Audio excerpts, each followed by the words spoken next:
Students, आज हम जो है पार्ट 2 जिसमें कूलम लॉ के बारे में डिस्कस करेंगे और बताएंगे कूलम लॉ किस कंडीशन में एप्लीकेबल होता है और उसकी क्या कंडीशंस हैं और क्या नेचर्स हैं। ठीक है, तो अब आप देखिए, अभी तक अगर आपने हमारे चैनल को नहीं देखा है तो उसको एक दफ़े देखें और उसके अच्छा लगे तो ज़रूर सब्सक्राइब करने की कोशिश करें और शेयर करें और लाइक करें।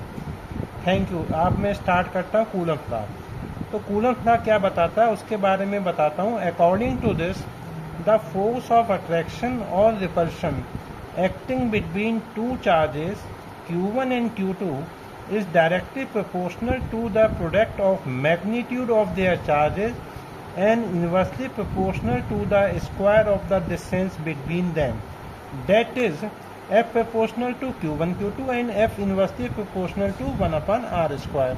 जैसा कि डायग्राम में आप देख रहे हैं कि यहाँ पे a और b दो पॉइंट्स हैं और एक ए पॉइंट पे Q1 चार्ज है और बी पॉइंट पे Q2 चार्ज है और इनके बीच का सेपरेशन स्मॉल आर है। ए से बी पे जो फोर्स है इसकी आउटवर्ड डायरेक्शन है और बी से ए पे जो डायरेक्शन है वो हमने जो है लेफ्ट हैंड साइड पे दिखा रखा है। इन दोनों इक्वेशन को जब हम कंबाइन करते हैं तो हम देखते हैं कि हमें एक नया रिजल्ट मिल जाता है, F proportional Q1 Q2 upon R square. ये आप सभी जानते हैं कि साइन ऑफ प्रोपोर्शनलिटी को रिमूव करने के लिए हमें एक कांस्टेंट की ज़रूरत होती है। तो यहाँ पे मैंने अपनी कन्वीनियंसी के लिए स्मॉल के का यूज़ किया है। So F equal to small K Q1 Q2 over R square है। वह K is the called the constant of proportionality. Its value depends upon the nature of the medium in which they are located. यानी यहाँ Q1 और Q2 जो charges ए और B point पे रखे गए इनके बीच में क्या मीडियम यूज़ हुआ है इस पे भी इस फोर्स पे इफेक्ट पड़ेगा।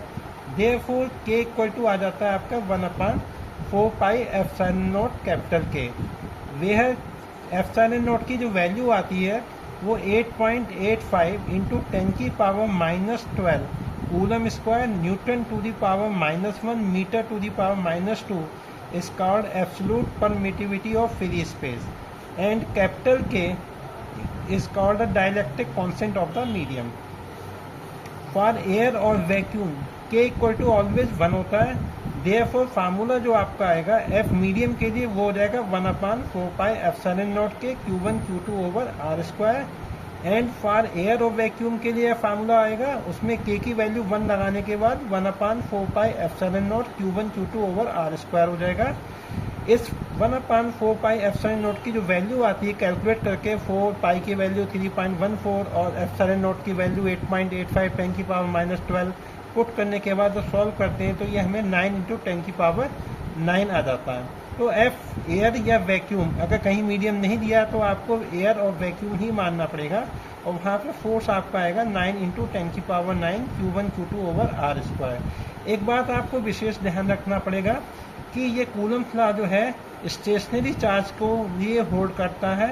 दूसरा कंडीशंस ये है कि जो दोनों चार्जेस Q1 Q2 हमने यहाँ पे जो कंसीडर किए हैं वो दोनों पॉइंट चार्जेस होने चाहिए। ठीक है, तो इस बात का विशेष रूप से आप ध्यान रखेंगे कि न्यूमेरिकल्स प्रॉब्लम जो नेक्स्ट लेसन में डिस्कस करेंगे हम उसमें इन्हीं की कंडीशंस आपको याद रखनी कि चार्जेस शुड बी स्टेशनरी और they should be point charge. ठीक है, अगर ये वीडियो आपको लगता है तो एक दफ़े चैनल को जरूर सब्सक्राइब करें।